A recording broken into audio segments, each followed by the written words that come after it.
Well, everyone that's joined live, welcome to podcast 190. Everyone on YouTube, everyone on Instagram Live. Base Ventura's in Warrington. I know it's as horrible there as... Actually, it's not too bad. Blue skies. But it's a little bit cold. It's not been pissing down.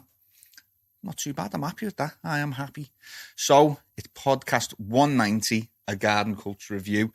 We've got some very good articles today. This, if you read Garden Culture, you'll notice it's this edition, LED it be, let it be. Nice little Beatles shout out there. We're actually an edition behind, so this week and next week, we're both doing Garden Culture reviews. Some really good, this was the summer edition, that's why it's on LEDs and Bs, and this edition that's just come out as well, it's quite heavy on LEDs and it's got a nice mix of articles. So, every time we do a garden culture review, my goal was to try and go over all the articles that people have written. Some of them know this is a hydroponics podcast, and some of them I don't think some of our listeners probably won't find as interesting. So what we're going to do is we're going to cover the hydroponic articles and then just touch on some of the other articles that people might not find as interesting because it is a hydroponics podcast after all. So let's get straight into it. Podcast 190. First of all, we have to say thank you to all of the partners. First partner, CANNA Nutrients. And I would absolutely love it if CANNA have now got an official Instagram. So go and follow them on Instagram, canna.official, I think it is. And even somebody like myself that's been in the industry for a little bit, and I know a little bit as well, go onto the CANNA website. It's, to be honest, you need to, I haven't been on it for a while. I went on it recently and I was quite impressed with the amount of material on there about the cocoa, the nutrients, just the articles that they produce for growing, really good. So after this podcast, if you're still interested in learning a bit more, go and find out, go and see canna.co.uk and learn a little bit. The website's phenomenal. AutoPot, and I'm going to say AutoPot second because their website is also very good. AutoPot watering systems. So you've got CANNA for the nutrients, you've got AutoPot for your watering system, and their website is really good as well. And to be honest, it's another website that I haven't spent a huge amount of time on. I've been on it recently. The vlogs on there, the videos, the blogs, what they're up to, what they're doing around the world, really interesting. Definitely a website to go and check out. And we have our other partners as well. We have Can Filters for all your extraction needs. With the Isamax, they've released, the QMax is out, and QMax is an EC fan, starting to do big things. Prices are coming down, more and more controls coming out to do AC and EC fans. So really good for people that want to use EC for an outtake, AC for an intake, and some good controls coming out. If you go into Prague, make sure you go over to the Can stand because we're going to have a few things on display that are very interesting. We have Revolution Microelectronics for the double-ended HPS lights, the ceramic metal halide double-ended lights, and the Avicii LEDs. Brilliant engineering. Go and check them out if you haven't already. Go and give them a little follow on Instagram as well. And last but by no means least, we have SANlight, the LED that's been absolutely killing it over the summer and doing really well. And fully enough, SANlight, we have got NPK Media produced a video for them when they went over to Switzerland. And you may have seen the adverts that we've produced. We believe phenomenal adverts. If you haven't seen them, check them out on the YouTube channel. But we've produced as well a 3-part mini-series, which is focused on SANlights and what they're used for, but also it starts from seeds or cuttings to early veg, late veg, early flower and late flowering, and just a really nice video, 3-part mini-series. We're going to release it after this podcast, probably around 6 o'clock, and then episode 2 will be out Thursday. Episode 3 will be out Friday for you all to have a little look. So be made up if you could join us watching that and give us your feedback as well. They're all the partners. Everyone listening on the podcast, go and grab yourself a cup of tea. Go and get yourself a biscuit. We've got a garden culture review to get through. See you in a minute.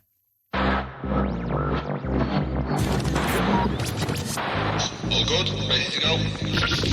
Turn my voice up a little bit. Oh, got that. Everyone watching. The whole family.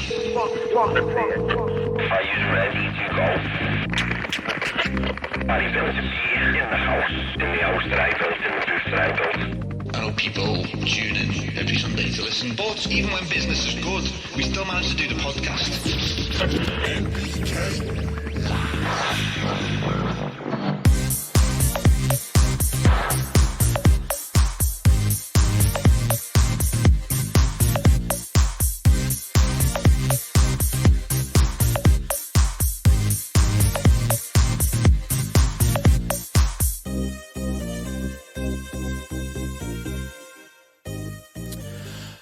So, we are live on Instagram, live on YouTube, in the head shop, everyone else that's joining, Pete's back garden, hello. If you've got any questions on the articles that we're talking about, make sure that you ask them, get them in on YouTube, ideally YouTube if you want to ask questions. Instagram tends to go away.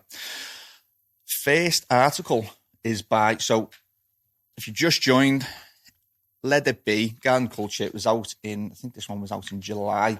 And there's a good mix of articles. First off, we're going to start with CEC and Living Soils by Matt Barnes.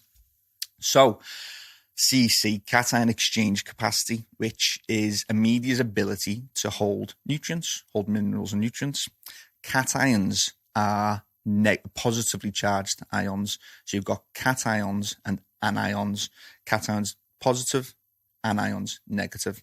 And the cations will hold positively charged particles, and things like calcium, magnesium, potassium, sodium, and they'll hold some trace elements as well. So if you go on to looking on compounds, you'll see Ca2+. It's a positively charged ion.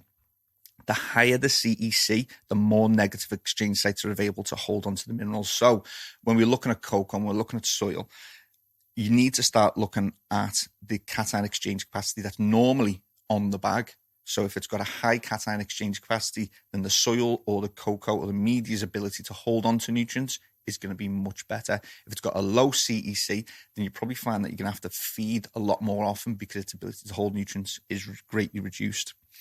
The higher the CEC, the more negative exchange sites are available to hold onto the minerals. So when you do give it a feed, and this is why soils, you need to feed them less, and especially these living soils, you need to feed them less because they've got a better ability to hold on to nutrients, and that's why we use specific soil feeds, things like Terra Vega, Terra Flores. Something that came up in this article, so even though that we do these podcasts, we do these reviews, it's really, if you're interested in one of the subjects that we talk about, it is really worth going to the article, picking up the magazine and giving it a good read, because sometimes when it goes a little bit into the science part, it's not as interesting for the people to listen on the podcast, especially when they're just listening rather than watching. So make sure if what we talk about and what we review is interesting to you and you want to learn more about it, make sure you go and get the magazine, or actually you can go onto the Garden Culture website, www.gardenculturemagazine.co.uk, and I think you can download them from there as well. So talking about living soils and the CEC, plants and roots, they actually give out hydrogen ions and hydroxyl ions. So hydrogen is H+, hydroxyl is OH-. So as plants take up nutrients, let's say, for example, when they take up calcium, which is Ca2+, they have to donate 2 hydrogen ions to make sure that it's balanced. So if they're donating hydrogen, that makes your media more acidic. More hydrogen ions is more acidic. It's the pH scale, potential hydrogen. So if they're taking up nitrogen, which is one of the variants is NO3-, then they're going to then take up OH- to balance it out. And this is why I've written down, it's in the article as well, if you've wondered why in a healthy plant the pH rises, it's because in veg, the plant takes up nitrogen. It's the biggest element that they take up in veg. And with nitrogen being NO3-, the plant has to give out OH-, and then that makes it more alkaline. So you'll start to see that the pH drifts upwards in veg as the plant's taking up nutrients, specifically nitrogen. And that is a good, healthy plant. It's really easy to see in hydroponic systems like DWC. So if you're in a DWC system and the plant's drunk half of the water, make sure that you're measuring the pH. If you've set it at 5.5 or 5.8, halfway through, it's drifted up to 6.2. That's a good thing. It means the plant's actively taking up nutrients and it's a healthy plant. And it's also why you start to see the pH stabilize in late flowering, because the plant doesn't need as much nitrogen. We don't tend to give it as much nitrogen, and they're taking up other elements, and the balance between hydrogen, between the plant giving off hydrogen ions and hydroxyl ions is quite similar. So you tend to see a pH stabilize in flowering, and that's essentially why. This is also, it's a good reason, and it's a good explanation of why cation exchange capacity soils live in soils, and when we use bacteria, that the pH is less of an issue. If you're in cocoa or you're in hydroponics, it's really important to make sure that your pH is on point. In soil and in living soils, then it's not as important, because the bacteria and the plant can actually modify their environment to make sure that the pH is right. To keep the soil balanced and restore consumed minerals at the end, you can apply small amounts of spoon-fed amendments between cycles. And a great example of this is EcoThrive's new living soil. So they've produced a 40-litre bag of a living soil. It's got everything that the plant needs in it through veg and flower. And it costs, I think, we charge roughly about £40 for a bag of EcoThrive's living soil. And you also add amendments. So if you're doing a 4-week veg and an 8-week flower, that'll do you all the way through. If you're doing a 4-week veg and a 10-week flower, then it comes with amendments. So you sprinkle that over the top, and it will just replenish the nutrients needed by the plant in late flowering. Living soils, pros are for living soils where you don't have to be literally just adding water. The pros are that it's less nutrients, so you need to feed the plants less nutrition. You're going to save money there. So even though the bag of EcoThrive can be quite expensive initially compared to other soils and other cocos, think about the savings that you're going to make. Think about the ease of use as well. So you're just adding water.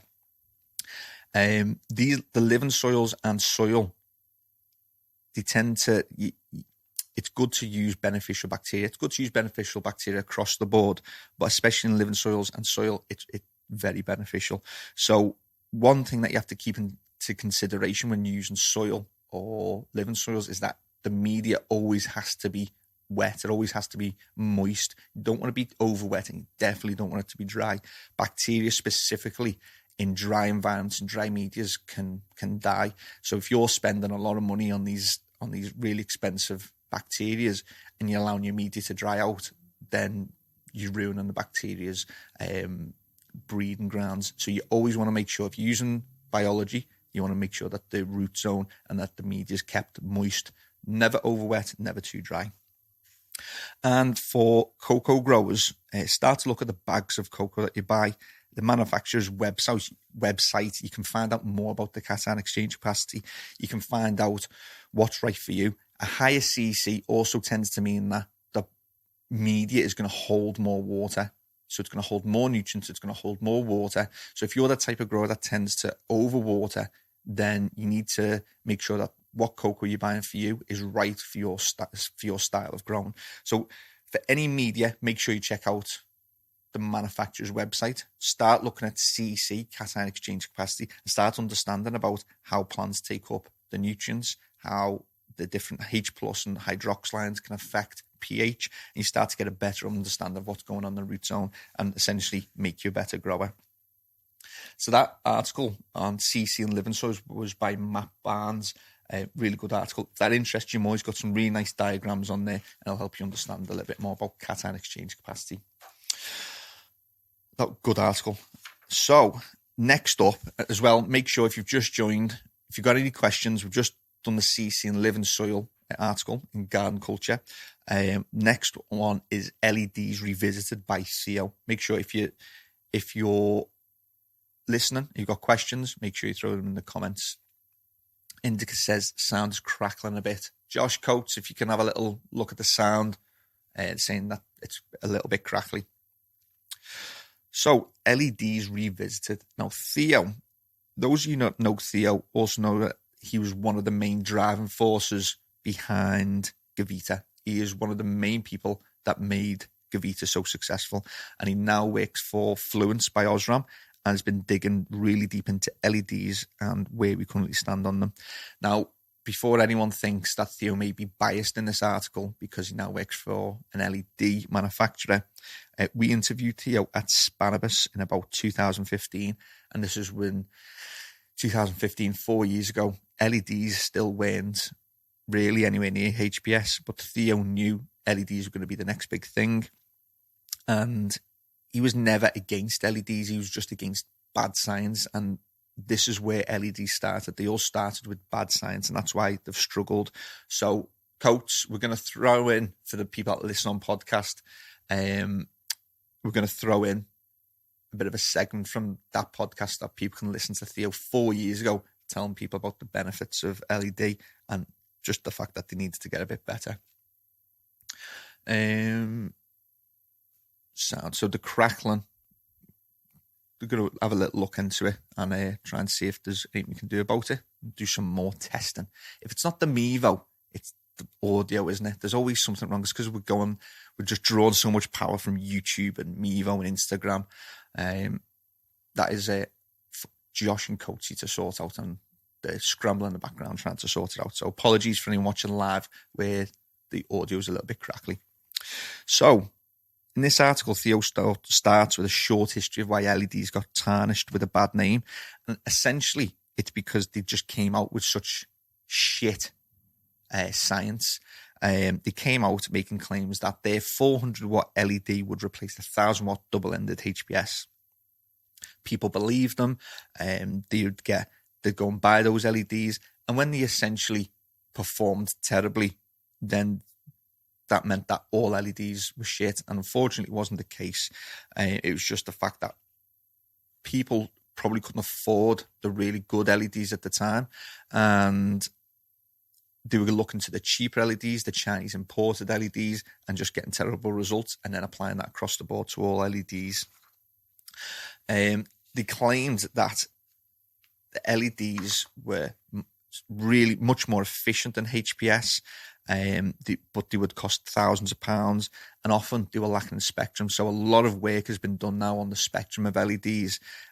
Years ago, it used to just be blue-red, and some of them would add a phosphorus coating so that you could produce white LEDs to give a bit of a broader spectrum.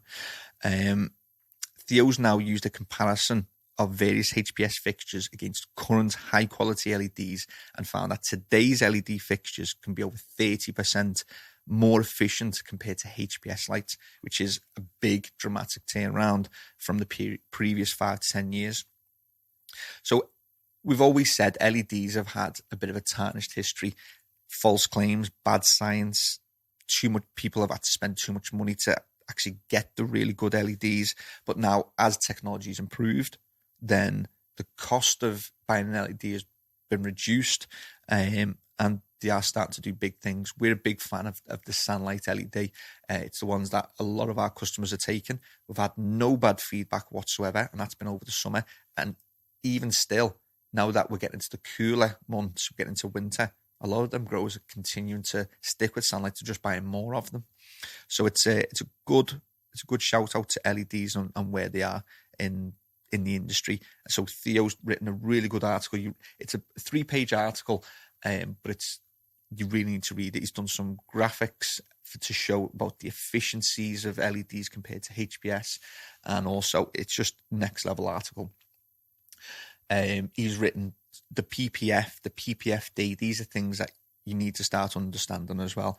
If you don't understand PPF, PPFD, PPF per joule, then this is where LED manufacturers can sort of hoodwink you. They can come out with all these crazy sound and terminology, and they can make you believe through bad science, through manipulation of results, they can make you believe that their LED is better than every other LED, and in some cases better than 1,000-watt double-ended HPS, as they were saying 3 or 4 years ago. So he's done a comparison, and I'm just gonna read out some of the comparison because it's nice and it's bullet points exactly where we are with HPS against LED. So for efficiency, now efficiency is the wattage, the energy that a light source draws compared to the light that it puts out. So if you've got a light that draws 600 watts, if it was 100% efficient, it would give exactly 600 watts worth of light, but that's impossible. Laws of thermodynamics all the physics, it's never going to happen. What we tend to find is that lights tend to be 10, 15, 20% efficient. So if you had a 600 watt HPS and it was 20% efficient, then you would get 120 watts worth of energy would be translated into light, and you'd actually lose 380 watts of 480 watts of energy just to heat. And that's why low efficiency means more heat. So efficiency for HPS versus LED, the average is 1.9 micromoles per joule for a high quality fixture of HPS. Now, we're using terminology like micromoles per joule. It's quite difficult to get you to, if you don't understand it or have never heard that terminology before, it'd be quite hard to nail it down on a podcast without doing a whole podcast with industry professionals. But if you can start looking, if you can Google ppf versus ppfd versus micromole per joule, then you can start to read, take your time, and fully understand what's going on when we talk about lighting terminology. But if you look at the numbers, 1.9 for the HPS in terms of efficiency compared to 2.7 micromoles per joule for a high quality wide spectrum fixture of LED. So we know that LEDs are much more efficient by 0.8 micromoles per joule. Heat dissipation, so how much of that energy is being lost as heat? 55 to 60% within a HPS is dissipated as radiated heat, compared to 10% with an LED is radiated heat. The thing here to talk about HPS versus LED, HPSs have a lot of infrared light in them as well, and the infrared or the radiated light projected down to plants can heat a plant up. When you heat a plant up, it increases transpiration. The plants take up more nutrients and more water, but that's what we're all used to. We all know how to cope with that within a plant. LEDs will lose their heat through the top. They have massive heat sinks, or they have fans, and they will lose that heat through the top. Very, very little is actually radiated down onto the plant. So you'll tend to get less transpiration because the radiated heat is less and the plants tend to be a little bit cooler. So it's one of those things you've got to be very careful with when you're looking at becoming an LED grower. Spectrum for HPS, Theo said limited, specifically in green and blue, very limited. Tend to get that orange-red glow with HPS lights. But with LEDs, custom, full spectrum. So a lot of LEDs these days are come with broad spectrum, red, green, blue, uniform across the board, and you'll see dips and troughs depending on what they want to achieve with their LED. You can actually get LEDs now that are customizable, so you can actually tune the spectrum to what you want to achieve. So if you need, like we use metal halide in veg and HPS and flower, so we want blue in veg, red in flower, we can actually tune some LEDs so that we're having the blue spectrum, more of a blue spectrum in veg, and then more of a red spectrum, or a combination of blue and red in flower when we want as much light onto plant canopy as possible. Light spread with a HPS is optimal, but only with a reflector. LED lenses, most of the time lenses are used to create a good spread, but can cause an extra 6 to 10% light loss. Light maintenance is really impressive with LEDs. The light maintenance reflector as well as lamp degradation will require replacements, and this is where it becomes interesting in terms of cost effectiveness of LED versus HPS. LED, no lamp changes, less than 10% reduction over 8 years of continuous flowering use. So even though people are saying that LEDs are expensive, if you factor in the fact that you don't have to change your reflectors, you don't have to change the bulbs, then over a period of time, and today in today's industry, today's LEDs, they're actually they are worth the money. It's just that initial outlay of money that puts people off a little bit. So cost of HPS, very cheap initially, but the price more than doubles with lamp and reflector changes plus the labour over time, with more than 30% more electricity used for lighting only. So you can get magnetic ballasts, which are really cheap. More and more people are moving on to digital, which are now relatively inexpensive. And even 1,000-watt double-ended lights compared to LED fixtures are quite cheap. But what Theo's saying is the times that you have to change the bulbs. Double-ended 1,000-watt bulbs can cost upwards of £100. So you're having to change them once a year. An LED's lasting up to 8 years. So what's that? That's already just on one fixture. That's an £800 saving because you're not having to change the bulbs on an LED. Climate control. For HPS, the lower efficiency means much more cooling capacity, up to 40%, which is a large investment and costs energy as well. So what he's saying there is because of the lower efficiency of HPS lights, then you have to invest in high-powered extraction fans. You have to make sure you've got your intakes on point.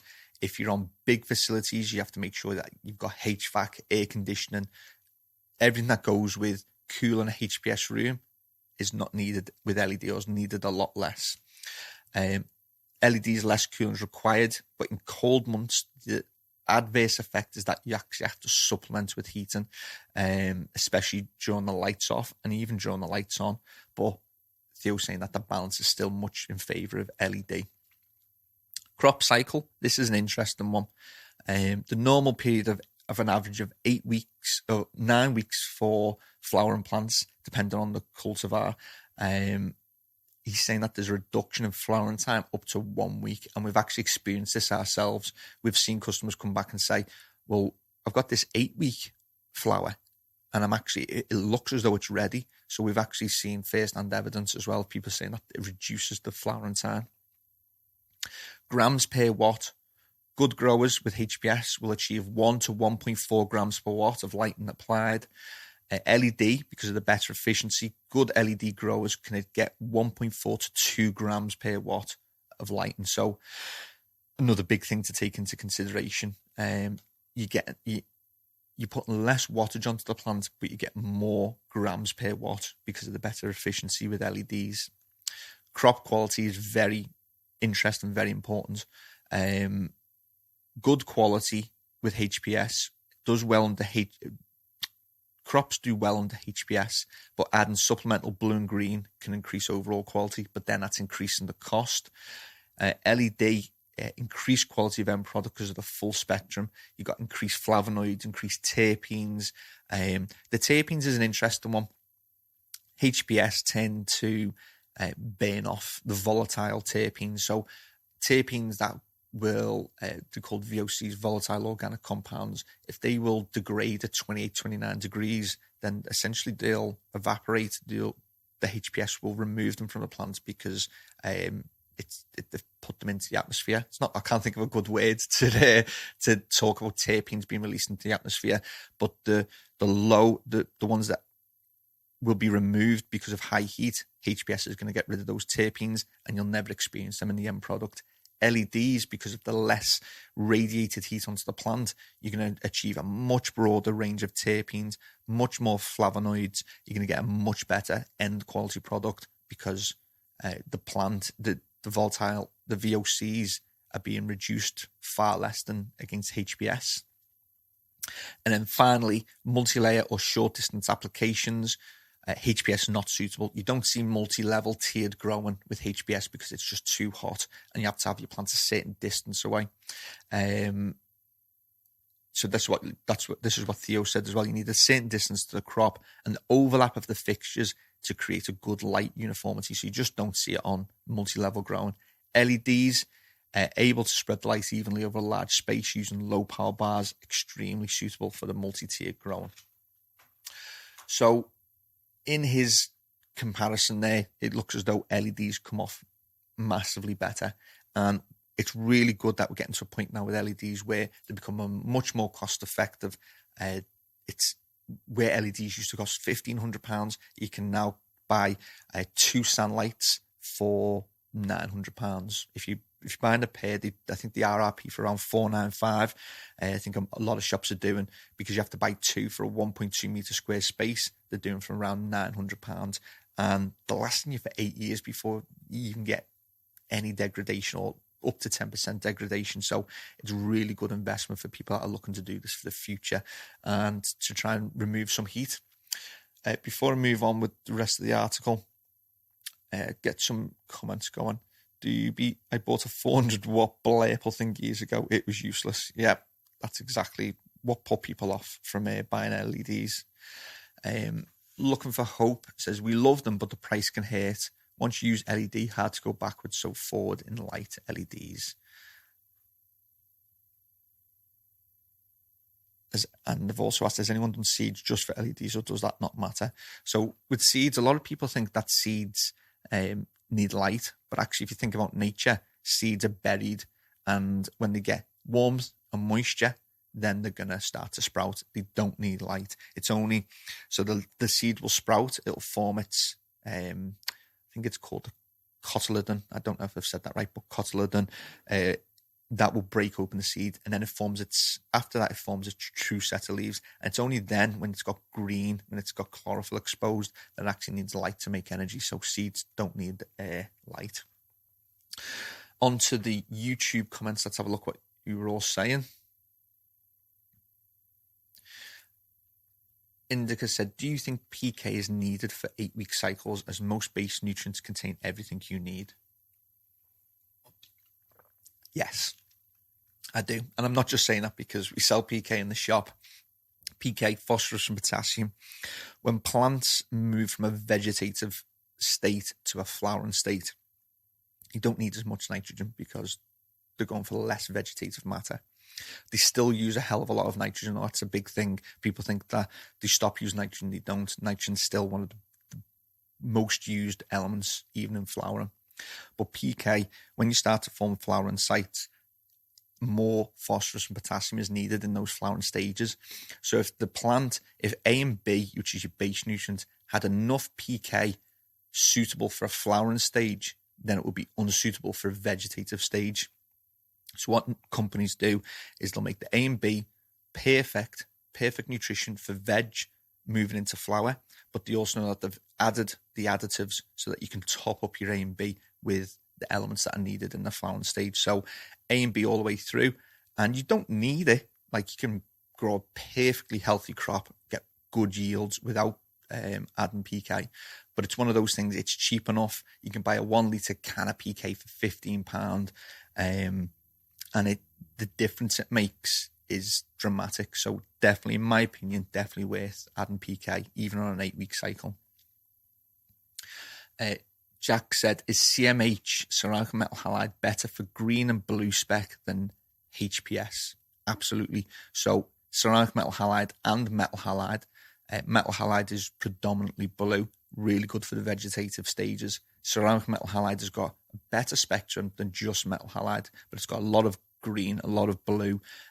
So yeah, it does. It has a lot more green and blue than HPS. And actually, these 315 ceramic metal halides that have been around for a while now, people using them all the way through veg, all the way through flowering, getting phenomenal results.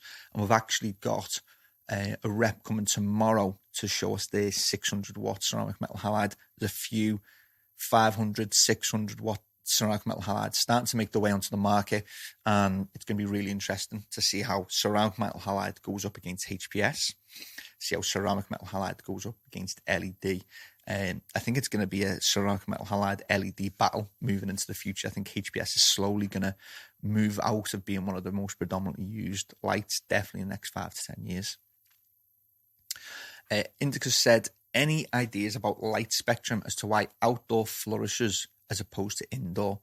I've had plants outdoors for veg. They grew very well, then flowered indoors with a significant drop in health and growth. So that one's pretty simple.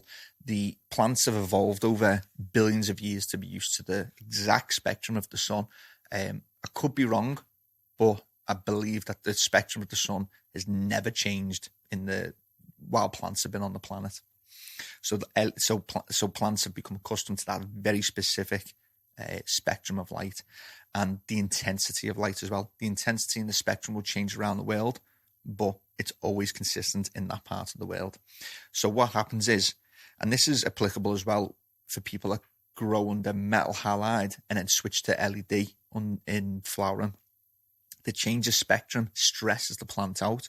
So if you've gone from a gorgeous spectrum, the sun, it's the spectrum that every light, every LED wants to strive for, and then you come indoors to what is essentially, compared to the sun, a very narrow spectrum of light, then the plant's going to go into shock.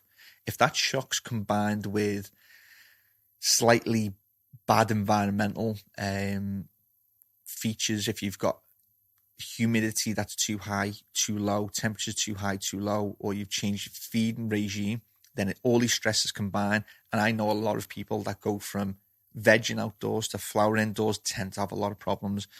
People don't tend to keep an eye on the outdoor environment. It is what it is, because there's not a huge amount that you can do with it.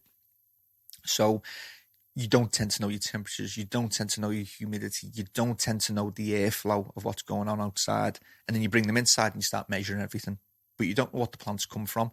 So yeah, that's why spectrum of the sun is brilliant. Spectrum of HPS lights compared to the sun is a bit shit, and the plants get stressed. And then the change of environment, the airflow, the CO2, the temperature, the humidity, everything changes from going outdoors to indoors. So all that stress leads to a significant drop in health and growth, and that's why you found that. And then you've said, I'm thinking it has something to do with the blue parts of the spectrum. Exactly. So sun has a full broad, the fullest spectrum you could wish for, and you bring them indoors to HPS, and they've got less spectrum, not as much of a broad spectrum, so the plants do suffer. Jack said, LEDs burn out over time. Yes, absolutely they do. But it takes, for good LEDs, it takes 8 to 10 years.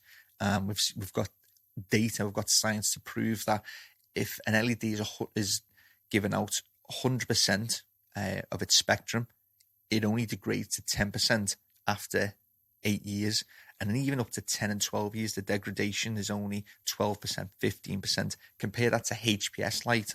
And even after one run, 3 months with cheap HPS bulbs, it degrades more than 10%. 6 to 9 months could even be up to 15 to 20%. And after a year with a single-ended HPS bulb, it's massive. It's pretty close to probably burning out on the cheap ones as well.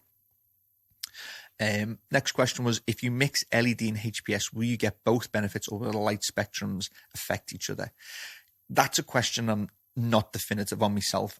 I used to think you could mix LED and HPS and be fine.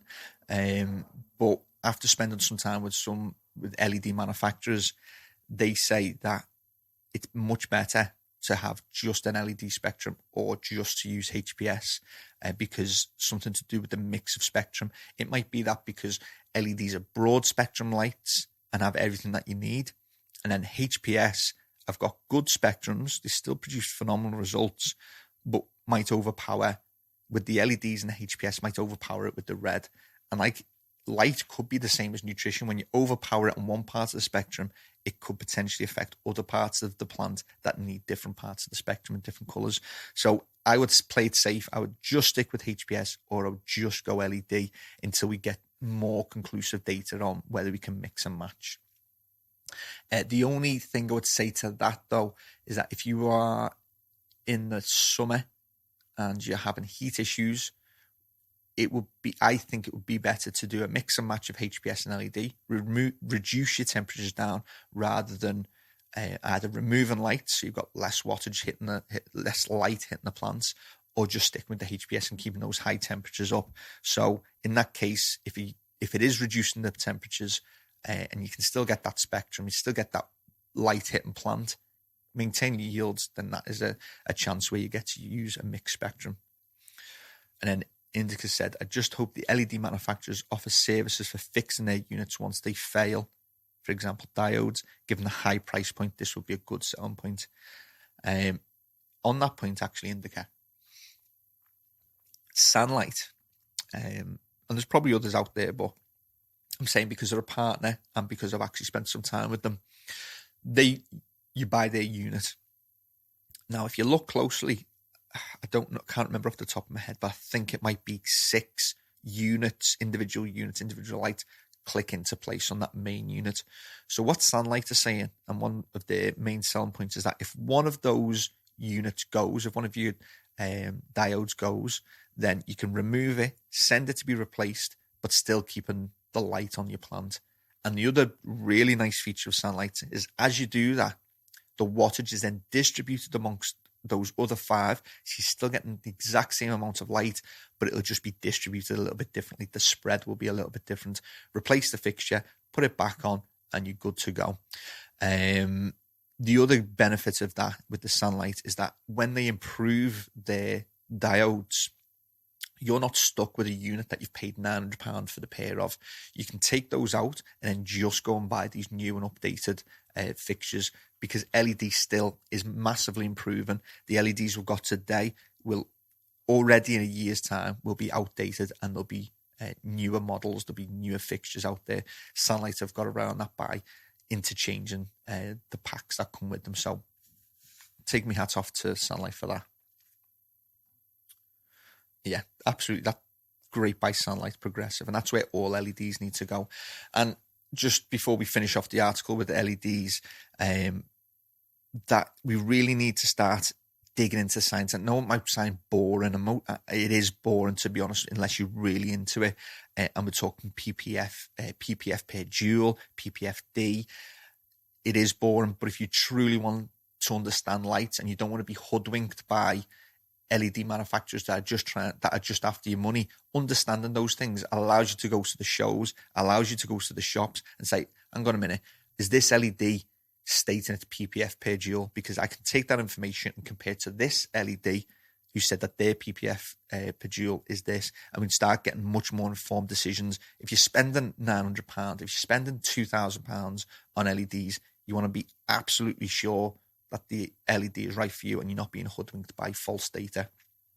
Let's have a quick look at these Instagram comments before we finish off that article. Doobie said, proper cob setups can be great. I just upgraded to HLG QB R spec, but would have got a SANlight Q6W without a worry if I was buying from shop. What I would say about cobs is that they're still good LEDs, but from the research I've done, and I don't take my word for gospel on this one, I can still definitely be wrong on this. Cobs are brilliant if you want to basically hand make your LEDs. If you want to really get into it, cobs, when you buy small amounts, are really cheap and still get you good results. But as you start buying more diodes and more fixtures, then I can't think of the cob stands for chip on board. I can't remember the other version off the top of my head, but as you start buying increased quantities, like SANlight will buy thousands, tens, 100,000 diodes, the cost efficiency becomes much better and they can pass on that saving to you. So cobs are great if you're into hand making LEDs and having a little play, but I do think if you're buying an LED, that it'd be better to go for a non-cob LED. But I can be wrong on that one, and I'm happy for someone to comment or come on the show and have a chat with me. What else have we got? Plantasia Shop, welcome. Ceramic metal halide and LED is a good mix if you need to reduce heat and maintain a more even spectrum rather than HPS LED. Nice points, excellent. I like that. Yeah, GB said modular upgrades, cool as fuck. Excellent. So all the comments covered. Just a big shout out to SANlight because they really are doing big things. And if you are going to Prague, if you're going to CANNA Fest, I think it's called, on the 1st and 2nd of November, make sure you go to the SANlight stand and find out what's coming in 2020. I think they've got some big things coming for LED. So before I got into the questions, we were looking at the comparison Theo had done for HPS versus LED. LED coming out quite strong. So what we've just been talking about, how do you choose an LED? And Theo's written down 5 points I'm going to read out because it needs to be read out word for word so you can understand, and then go and do some Googling, learn for yourselves. It's where all the best learning takes place. So, who to choose? With so many suppliers offering LED solutions and new ones popping up every month, who do you choose? Here's some guidelines. ppf per joule, which is the efficiency of the fixture. The total output of the fixture and its efficiency are the most important factor. You need to be able to distribute all of that light, but specs as ppfd at a certain distance don't mean a thing as a base spec. A narrow angled LED will get you a higher intensity at a certain distance, but at much smaller surface. Does the manufacturer not specify ppf per joule in micromoles per joule? Theo says they should be disqualified. You can't trust the data. Also, where did they get their data from? Are these fixture efficiencies, are driver losses taken into account? So it's really worth going and picking up a Garden Culture article, this LED, let it be, and going through these points if you're really serious about buying an LED. Number 2, spectrum does matter. Not all wide spectrum LED fixtures are the same. Some use a large amount of red and blue and a few white LEDs to create what they call wide spectrum. This pinkish purple light, however, doesn't have much of a continuous spectrum at all. Some Chinese manufacturers even dare to call their red and blue fixtures full spectrum. So you're just got to be really aware of what manufacturers are calling LEDs and what they're stating as facts. One way that you need to look into is that light manufacturers need, when they're talking about light spread or they're talking about the PPF per joule, it needs to be done in an Ulbricht sphere or an integrating sphere. And if you haven't seen one of these, it's a perfectly spherical instrument. Uses a very specific white paint on the inside. It's sealed, the light's turned on, and then the readings are taken. And that is really, Theo taught me that years ago. It is the only way that we should be measuring LEDs for a specific bit of data. There is no such thing as good and cheap. Top bin, efficient LEDs are expensive. If it sounds too good to be true, it usually is.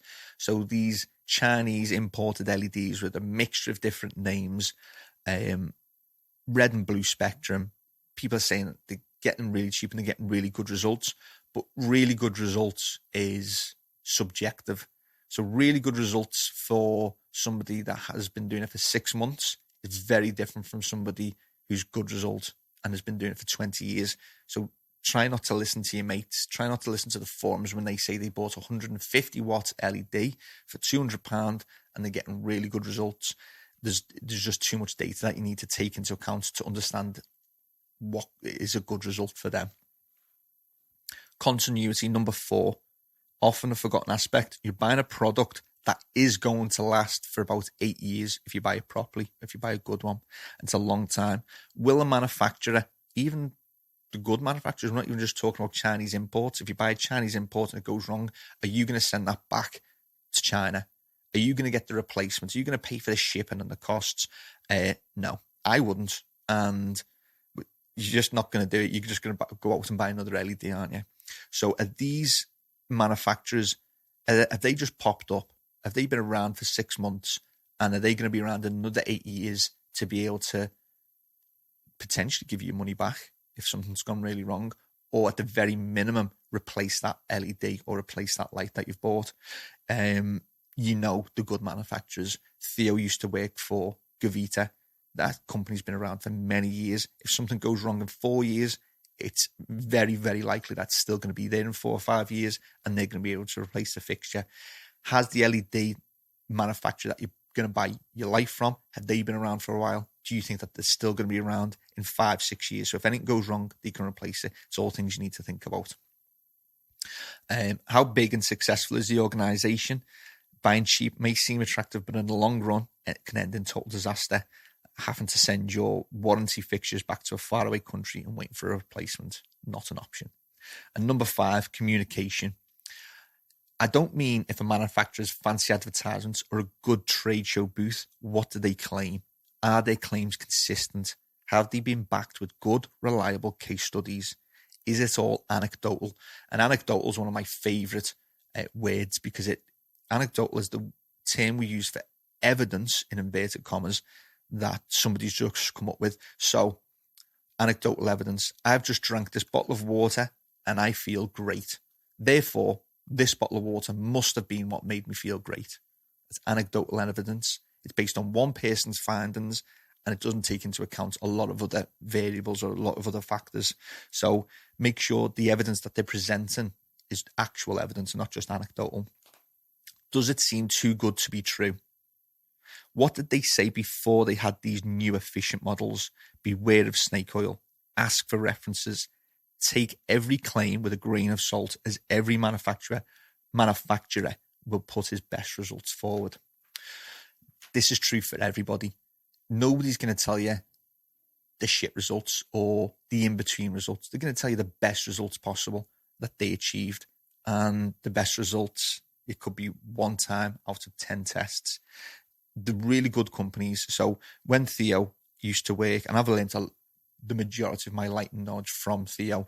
We talk all the time. We've done a good few podcasts with him. And the good lighting manufacturers, Theo used to work for Gavita. He now works for Osram by Fluence. Your SANlights. There's a the good manufacturers. They will, when you question them about something, when they make a claim, they will back it up with evidence because that's how they stand out. The cheaper models, the manufacturers that haven't done the tests, will wiggle and squirm, will never get the evidence to you, and you can sort of start building a picture of what that company's like and help you make a decision. If this all seems like a lot of work to do, it is, but you're about to spend thousands of pounds on LEDs. It's worth putting the work in because this LED is going to save you for the next 8 years. So definitely worth doing the work. And that's basically it. That's the article from Theo. Read it. There's a lot of information that I've missed out there because it's quite in depth. It's a 3 or 4 page article.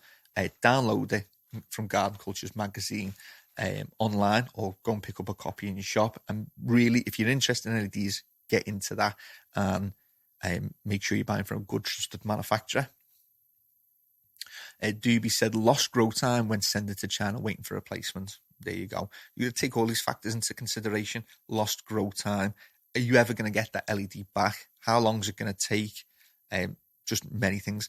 Actually, on this point, I'm going to say this, and I don't tend to get on my high horse with on the podcast anymore, because as we've built our audience, some have got a big listenership. We've got a responsibility to not slag off everybody that slightly pisses us off.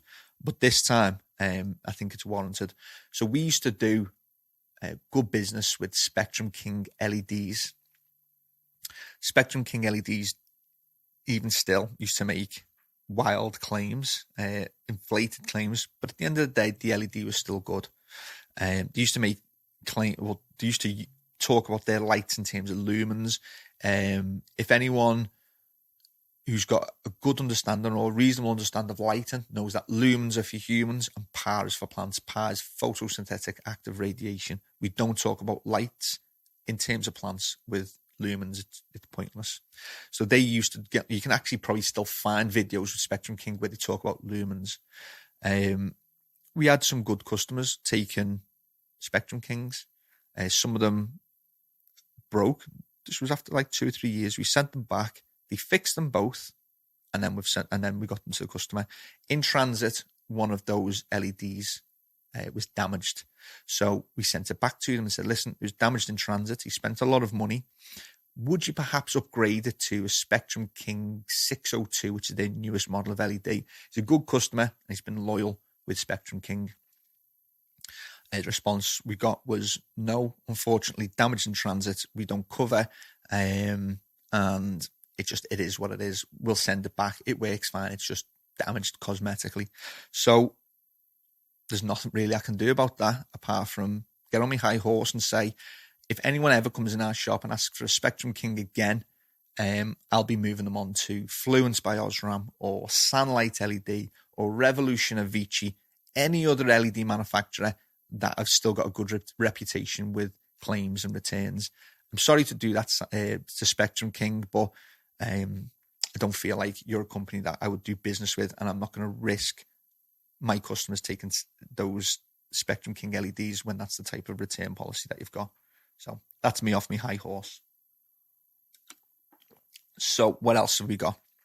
I think on our Instagram, YouTube's telling me we've been going for 55 minutes. Instagram, I only get an hour. So I'm going to try and wrap up a little bit for you.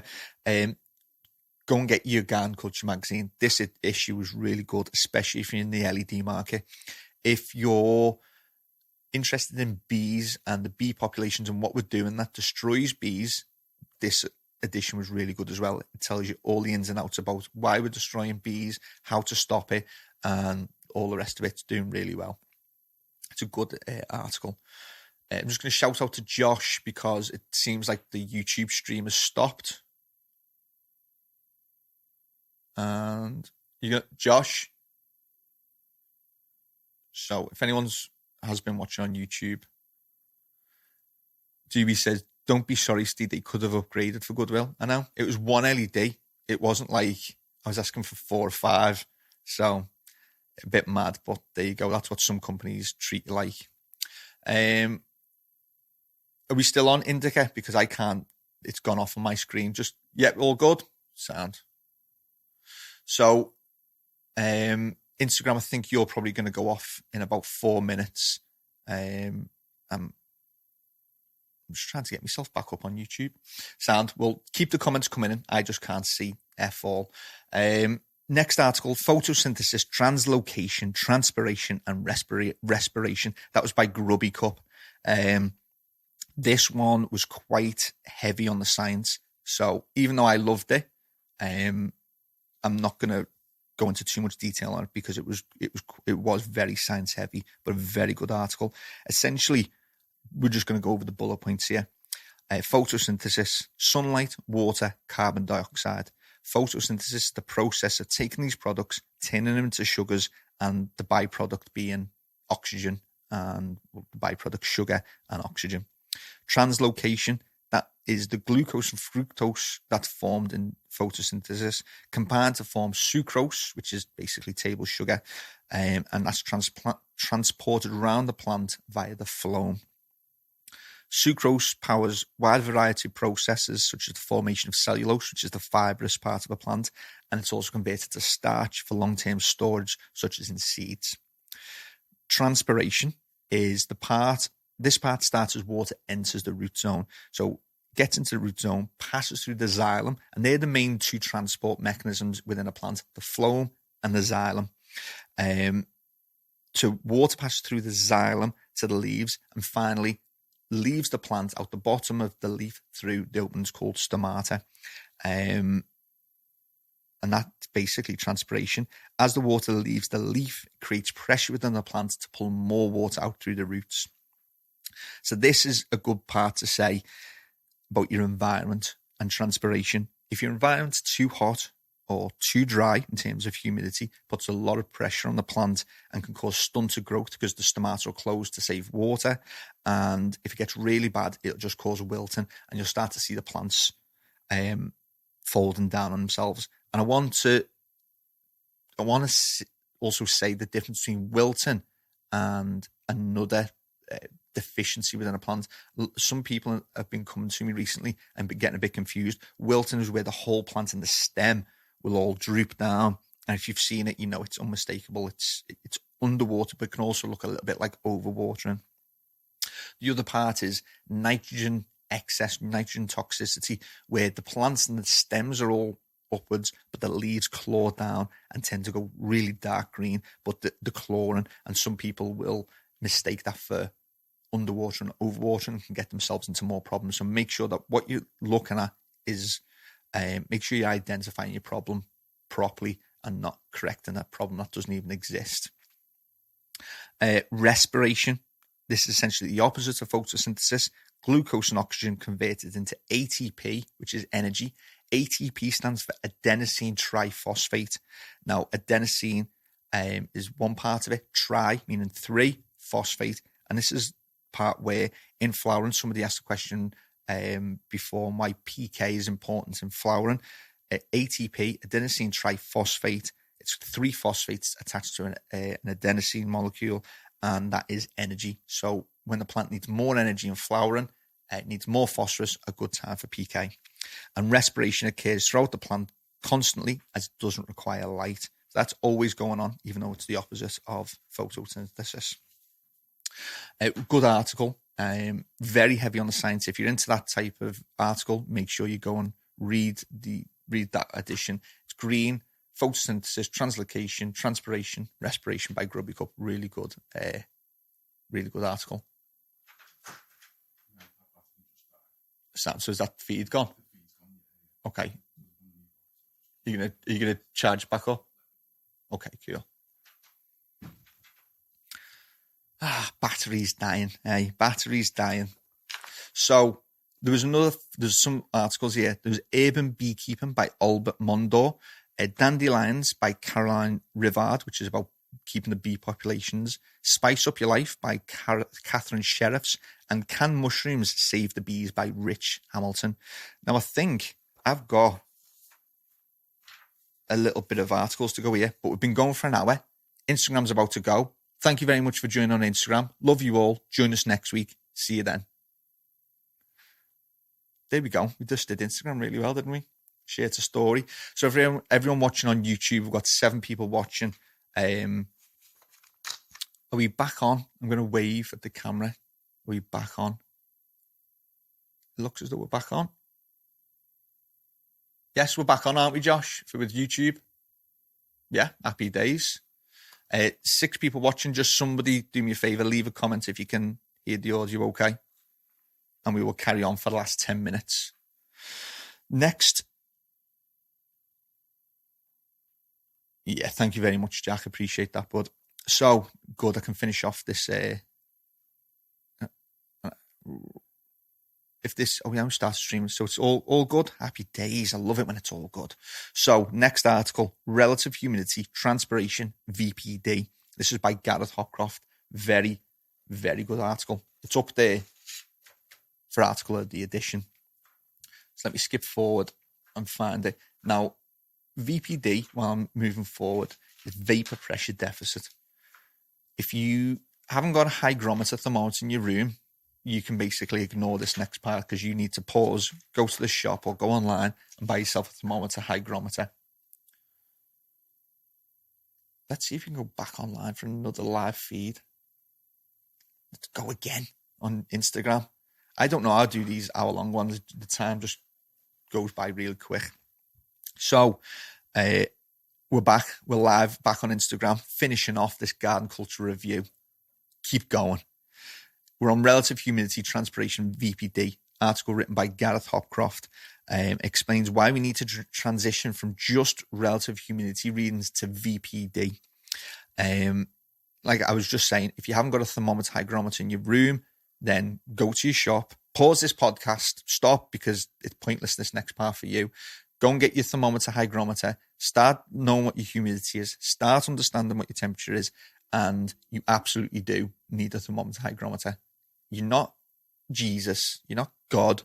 We need to know what's going on in the room. So if you haven't got one, pause, stop, unsubscribe if you want to, go and get yourself a thermometer. It's the best advice I'll give you. For everybody else, everyone else that listens to the podcast, I think most of you will all have this piece of kit in your room. We need to start transitioning to VPD because it gives us a much better understanding of what's going on in our room. It gives us a much better understanding of how our plant is feeling. What Gareth's done well in this article is he's touched on all the different aspects. He's touched on humidity, relative humidity, plant growth, vapor pressure deficit. And I'm going to just touch on them as well very quickly. So humidity, the amount of water in the air. Humidity is invisible, unlike fog, steam, and mist. The term we're all used to using is relative humidity, which, as Gareth says, is a measure of actual water vapor in the air compared to the total amount of humidity the air could hold at that same temperature.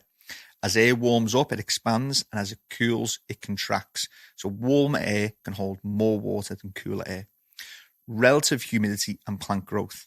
The effects on plant growth with too much humidity or too little humidity, it all comes back to transpiration, which we touched on with grubby cups before. If the humidity is too high, then there's a lot of pressure on the plant. It finds it hard to push back against the environmental aspect and get rid of its water. So transpiration is reduced. If the environment is dry or very hot, then there's less pressure, so it can lose water.